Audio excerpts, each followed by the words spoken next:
I'm thinking that I might try to start writing the pattern for the fringe yoke and the template and recording some of that process.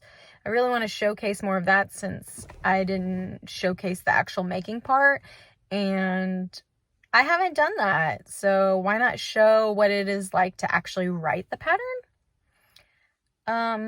Even though we're getting to be sunset, but luckily vlog style doesn't have to be perfect as long as it's like understood, you know, sound wise. I've been procrastinating, and it's super dark out, but I now have my fringe yoke, my notes, my tablet, and I have my ring light that I just got here. So if I do need more light than this, then I might use it, but I think that right now I'm good for y'all. So here we go.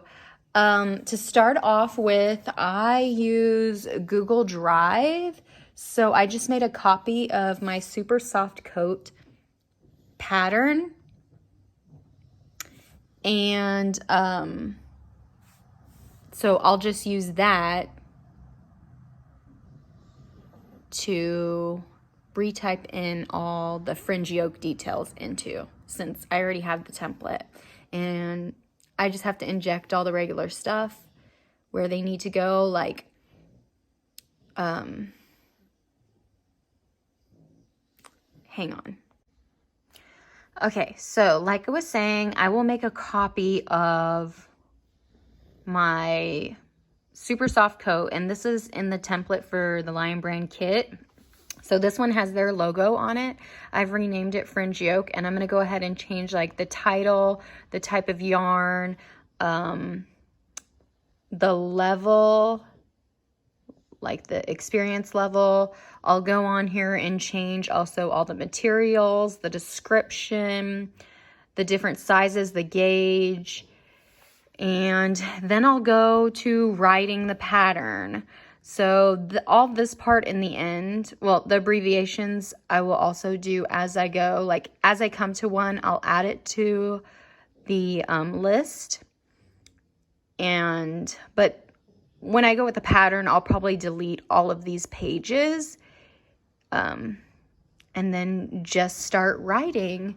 And this is like pretty much my notes of as I made it. I know other people probably have theirs in a better position than mine. Probably nobody else can read or understand mine without knowing and have made it. Okay, sometimes I can trick my own self when I take this long to get back to it. So I will then, go off of my work here that I've done. So I'll probably figure up the gauge here for where the color work is also, because sometimes people have different gauges. So when they do color work, because of floats or whatever. But this isn't floats. This kind of, I guess, is floats, but you carry it within it. No, I didn't do floats. Ignore me. What I did was intarsia, so you just pick up the yarn, but you have to pull it back the other way because I did this in the round as center single crochet in the round. So you just have to pull the color on the other side and then yarn, like crochet over all of the strings. Blah, blah, blah, blah. Yeah. I actually am not sure how much I will get to work on this because I forgot, like, tomorrow is the day that I'm doing this photo shoot, and yesterday I didn't get to painting my nails, and I can't take pictures with these ugly ones. Like they're all grown out and chipped and stuff. And I'm not sure red really looks that good with this. Yeah, I feel like maybe I should paint my nails like a white or a nude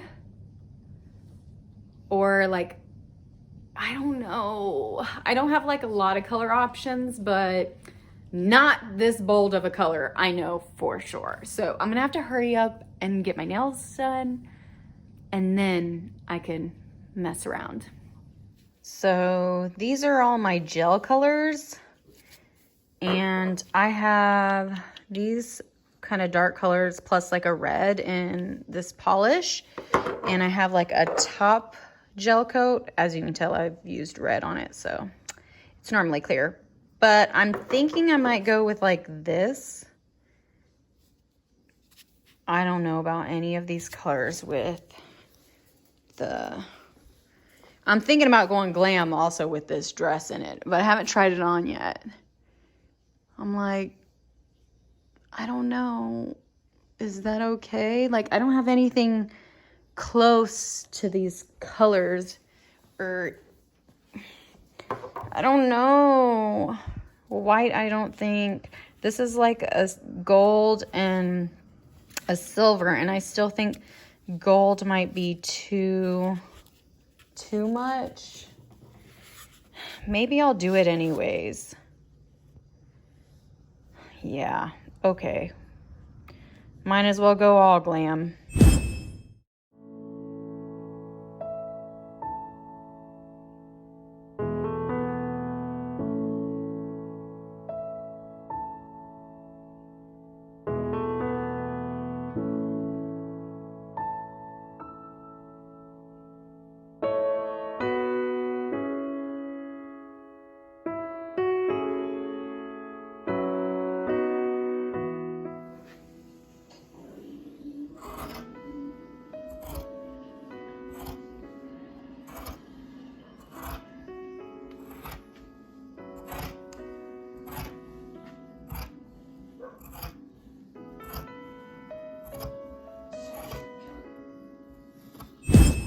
Like, I'm really glam.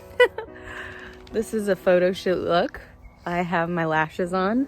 Brand new spanking lashes at that. All right.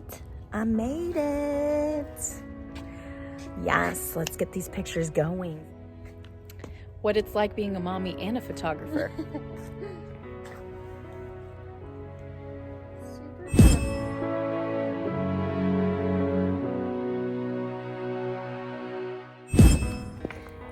We have already done like 3 looks. And we're walking all the way down this street to get 2 more looks. With baby. I gotta get a picture of Vlogmas. Hello. What's up, dude? Hello. Where are you going? Stop. Are you too shy for the camera? Come on, man. You just keep on going. And we got no gaps here. Hey, dude. Hey. He said, nah. Say, buddy, what's up? Oh man, if you could stay there, we could take a picture together. Hey, buddy, where are you going? He was just here. He's coming back. Will it let you snap a picture? On the camera? Like on the phone? But yeah, do it on the camera. Turn it off, do it on the camera. Okay. He's into us now. He's following. Oh my God, look how crazy that is. I really want to touch him, but probably can't. Oh, he's got a super soft coat. Okay, so this morning I have been getting carried away with working at writing this pattern, every single time I write, I always go, I should have wrote better notes. Like, how am I supposed to understand my scratch when I've been procrastinating so much? I think that I got the gist of it. I mean, at least I got all the numbers on here. So I'll probably make it right alongside the testers again, because I just want to go wild with some of these colors. And why not? So I keep the yarn bands, and I used the full 3 skeins of my main color, the Lake Clark, and then I configured how much yardage that I used of 1 skein of my contrast color. So I weighed it on my food scale, and it is 121 grams. There is this person that, there's this blog post here. It's on hearthookhome.com, and it is basically the formula that I use for figuring out what yardage that I have left. I take the yard of the band and multiply by how many grams that I used, and then divide by the grams that are in the skein. So that got me 214 yards. So this amount right here is 214 yards. So I like to write that so that I know the next time that I use this skein. But I take 251 yards and subtract 214 yards, and that gives me how much that I used, which was 37 yards. And so that's what I end up putting into my pattern here. So, okay, as you can see, I changed the title, I changed the designer and the yarn I use, and then me. I still haven't changed the difficulty level. I haven't fully looked or decided. I think that I might make this probably intermediate just because of the color work and the center single crochet and fringing. But honestly, I think that an ambitious beginner could use this as like their first color work project. And that was the whole reason why I designed this. So I add in here that I use 3 skeins of Heartland in the colorway that I used, Lake Clark, or I'll add up all of the yardage and put in here the amount of yardage of worsted weight level 4 yarn. And as you can see on the yarn band, that's what it says here. It's a 4 weight. And then I add the contrast. This is the main color. Then I add the contrast color. Then I add my hook size.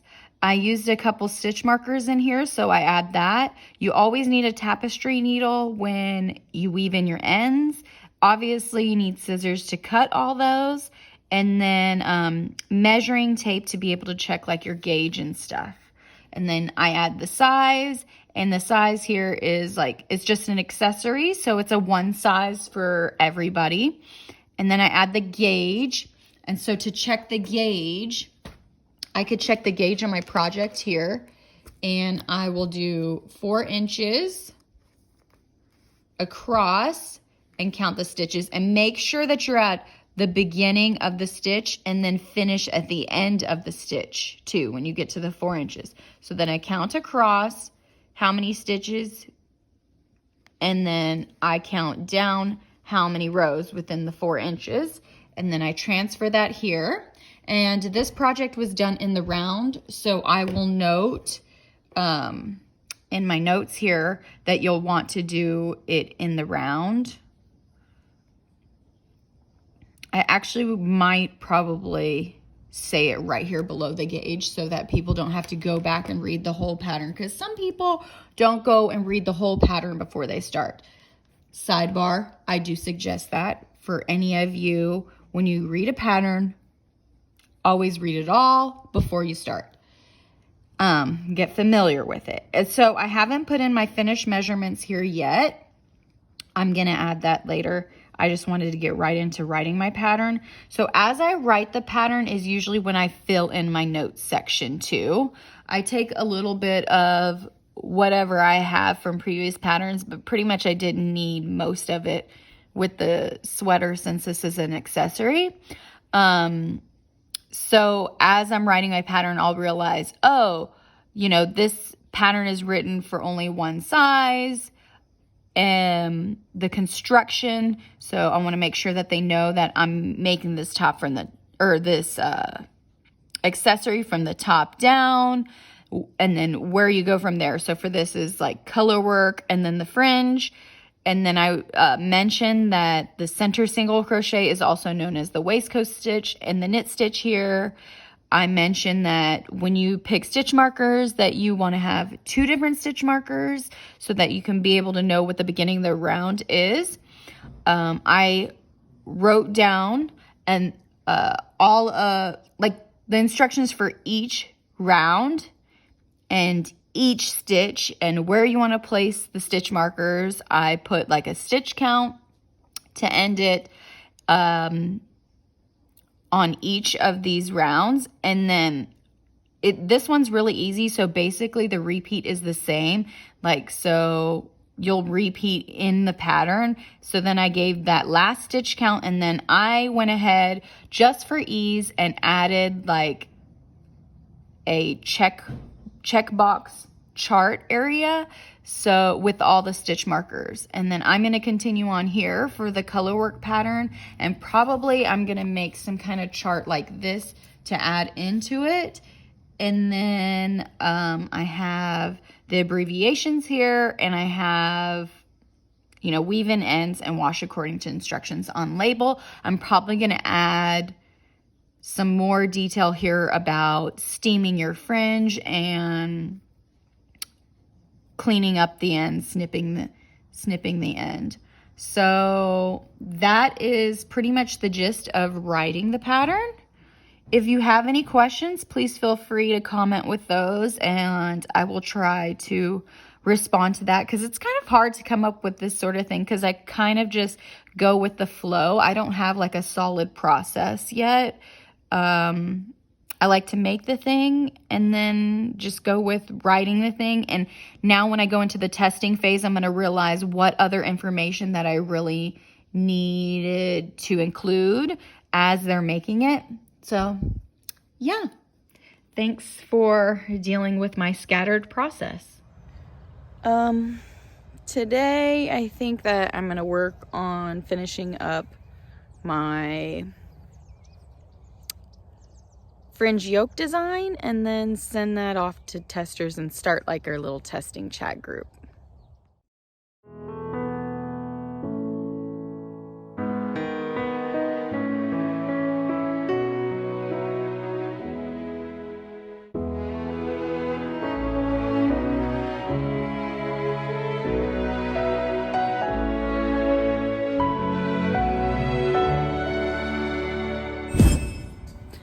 Got carried away again and almost forgot to record for you. So I have got a few testers, and I think that I'm going to try and make another one myself, but I have to do like a little swatch to get like the bobbin lengths for the intarsia. But pretty much everything else is done, and I went ahead and sent the PDF out for my testers so that they can get started, and then I'll let them know about the intarsia lengths when I get to it. I've almost forgot to tell y'all, I am entering everything into Ravelry right now to have the pattern available for upload. Add all my pictures, people can get ready, and on the day of, I will add the actual pattern PDF to it so that it is available to be purchased. As you can see, it checks for me on each stage that I've already got done. So I'm near the end. And now I got to do more work to figure out, because I have had a tester who has already found some errors. So we're going to work it out. I think I know what it is. And I did already kind of make some corrections, but I want to make sure. So I'm going to start making it myself as well. Okay. I think I've got the drive set up now. I couldn't get the PDF to do what I wanted it to. It kept on moving like my charts around all wonky. So I went ahead and put the PowerPoint in the drive and tried to make it so the people that I shared the drive with can only comment on there and not actually edit my PowerPoint. So hopefully it works. It's kind of my first time trying with that feature. I actually got to video chat one of my testers to get situated on exactly where to put the stitch markers at. I think that we're finally all set, and this pattern is finally where I'm comfortable with it, and I hope that it works for everybody. And I am, like I said, doing it right alongside everybody. So here we go, I guess.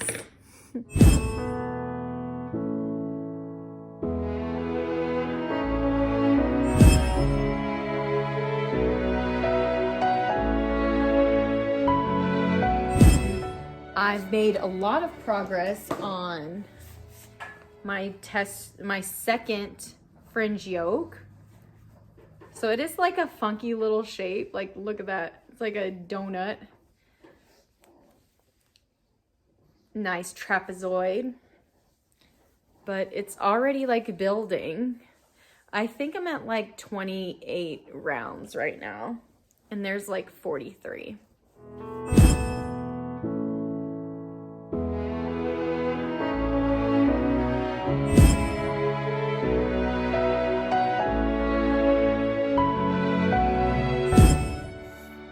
Okay, so I started my little swatch, and right now I have, look, I joined all these ends together to make use of my scraps. So don't mind all that. But now I have all these foundation stitches. So I have one more foundation stitch to do, and I wanted to show y'all how I make that last join. So what I do is I go in like I'm going to do another foundation stitch. Then I take the first stitch and I go in there. And then I do my yarn over and pull through. And then complete the stitch. And that's it. Now it's joined in the round. So I can start stitching right here in the first one. And since this is a swatch, I'm not going to do any increases like I would on the actual shawl. But I'm going to go ahead and, this tripod's so little, it's hard to get it all in the frame. But I'm going to go ahead and go all the way around and get my single crochets in. Then do a center single crochet, then I'll come back and show what it's like to do the float for the color work. Okay, so I've got my full circle of couple of rows where it is the foundation stitch, the single crochet, and the center single crochet. There are no increases in this little swatch. I just want to get an idea of the length of yarn that I need for intarsia. So because in the pattern it will say how many bobbins that you need to make for your intarsia. But I didn't have that for mine, so I had lots of like extra ends like this. And no sense in wasting all that yarn, so let me figure it out for you. So I'm gonna start doing the color work. So I'm gonna start with the first stitch. Okay, this is what I wanted to let you know, I forgot. I'm gonna start with the first stitch. So you'll go in here and start your center single crochet. And then before you complete the stitch, you wanna grab your new color and complete the stitch with that. And I usually like to tie the end just like a little loose one tie so that it stays secure there. Okay, then you will drop the old color there and just leave it there for when you come back around. Then you will start the new color, and I believe we start with the wider one.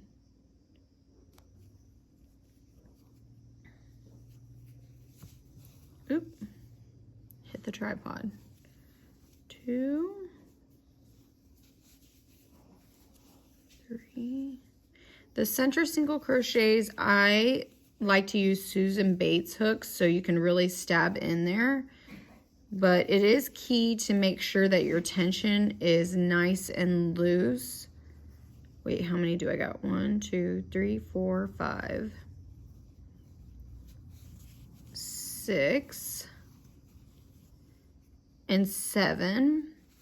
Okay, so now that we're there, we have to do it another time where we add in a new strip, new string of yarn.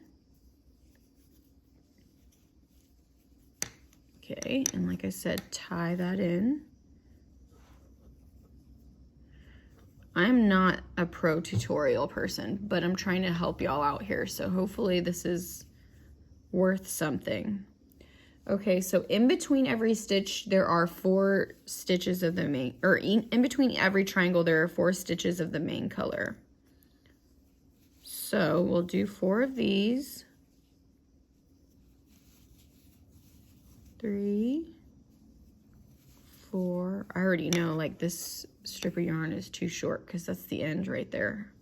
I'll have to add in on that. So let me cut a length of this yarn for the first bobbin. I don't even know. And then here we'll add the next one. Complete the stitch there with the new color. The first row or round is very finicky anyways, like there's a lot of ends to manage, but once you get going, you'll be fine. Okay, so the next one is just 1. So it's pretty quick on color changing when there's a tip of the triangle.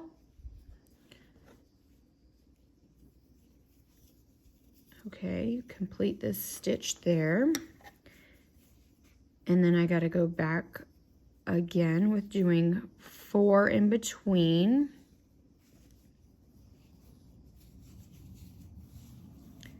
And I will go back around and do a few more triangles, like the base part of it. And then I will come back and show y'all when we come around again how to float the yarn in the back. Okay, so I've come around to the beginning, and with the beginning we started with the main color. So I'm gonna start the intarsia there. So we'll pull through. You wanna tighten it a little bit so that that part stretches there, but at the same time you don't want it too tight so that you don't lose your tension.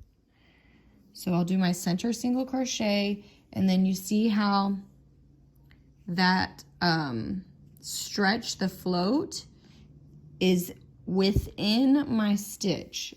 So I will stitch around that. We're going to do this again with the next color too. So with the next color, yeah, that's like the original end. You can stitch over it if you want, or you can go back in and weave in those ends, whichever you would like.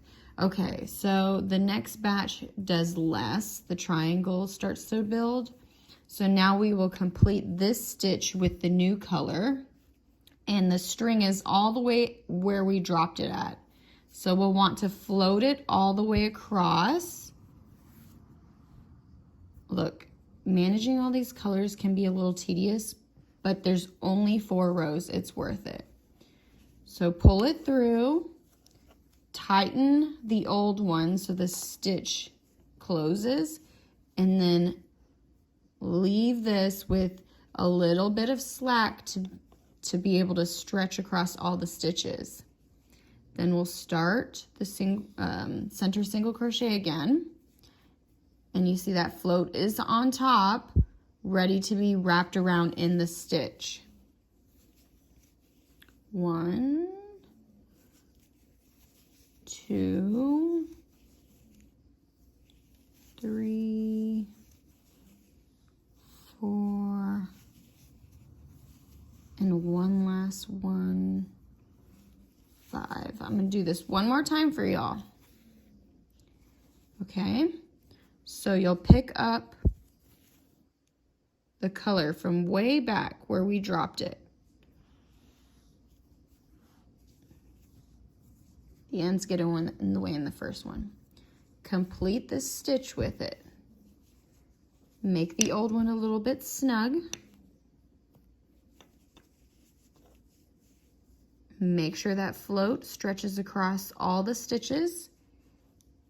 And then start your stitching. There's 4 of the main color in between each triangle. 2, 3, and there's 4. Okay, so I'm gonna complete the rest and figure out the intarsia for myself, but I think that you guys got it, and so you'll continue to do that for every round. And this is what happens here. You see that on the back here, it makes it reversible where you made sure that float was done in the stitches so it doesn't stick out. I know, all these ends, it's kind of hard to tell. Hopefully it cleared some things up if you've never done color work before.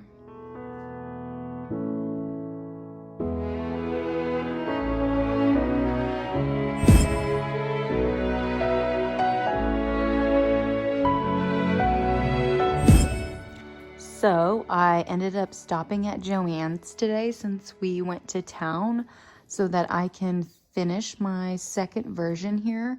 I was hoping to grab some of this Lion Brand jeans and stovepipe, I think is what it's called, but they didn't have anything. I think that they had recently had a yarn sale, but they did have 250% off coupons, like off of the original price or regular price. So I got to get both of these at half off.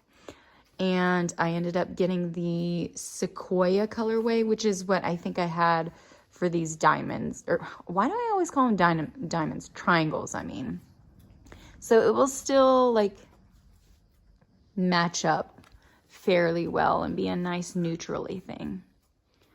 Excuse my dog. She can't help herself. This is how she soothes herself. And then these 3.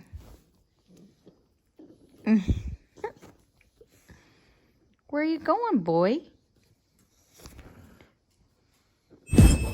I recorded this on my phone, but it crashed for some reason. I'm sure I still need to clear up some data from it. But I came on to say I used my notebook to cut all my fringe. The dogs are getting excited because they can feel my excitement, right? I finished the fringe.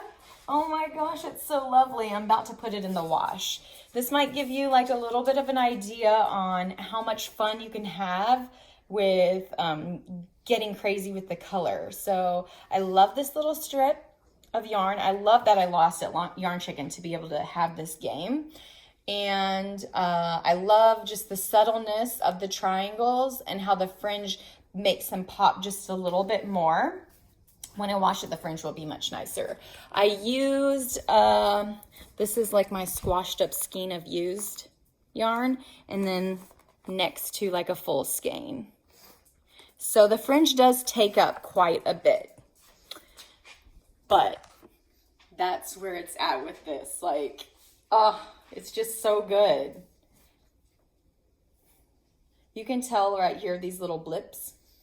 I was like Russian joining those spots. But it'll even up the stitches a little bit better whenever I wash it. I hope you guys love this as much as me. Call me emotional, but I don't know what to even say about this vlog. Like, I hope that I haven't like totally failed in it. A lot of the experiences during this making really needed yarn. It was like election week when I first made the sample version. And then during that week, I almost lost my oldest dog. Obviously, other things have been released since, and she has made a miraculous turn. She's doing wonderful now, and election's over, and I mean, the state of the world is still crazy, but yeah. So Vlogmas also happened while I was doing the second sample and writing the pattern and doing testers. And so I really wanted to showcase a lot of that too, but then I got distracted also with holidays and everything else. So I still didn't document every single moment that I really wanted to share.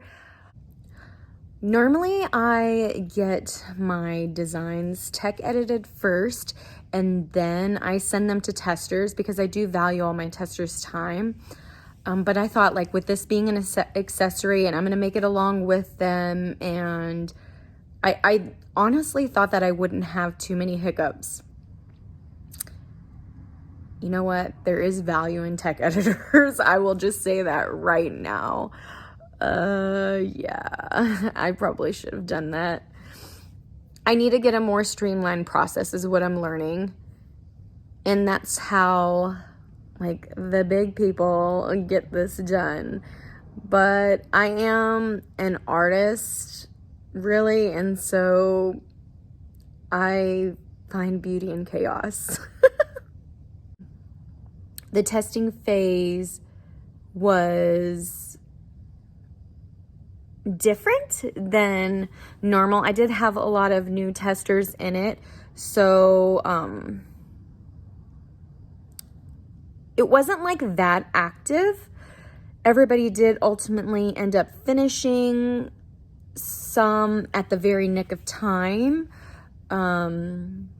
Yardage was kind of different for everybody, I almost feel like. So I went with the person who had the most yardage just to be safe for kit buyers later. It's better to have more than not enough, as far as I'm concerned. And I don't know, obviously I'm still struggling with getting all my thoughts together live. So yeah, I think like the tester that really stuck out for me, that helped me so much, like tremendously during this process, was Mia, and she is the cutest. So I just wanted to give a special thank you to her and show y'all also the greatness of what she brought to the Fringe Yoke.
I have been just as excited about this design. Every single design has a piece of my soul in it.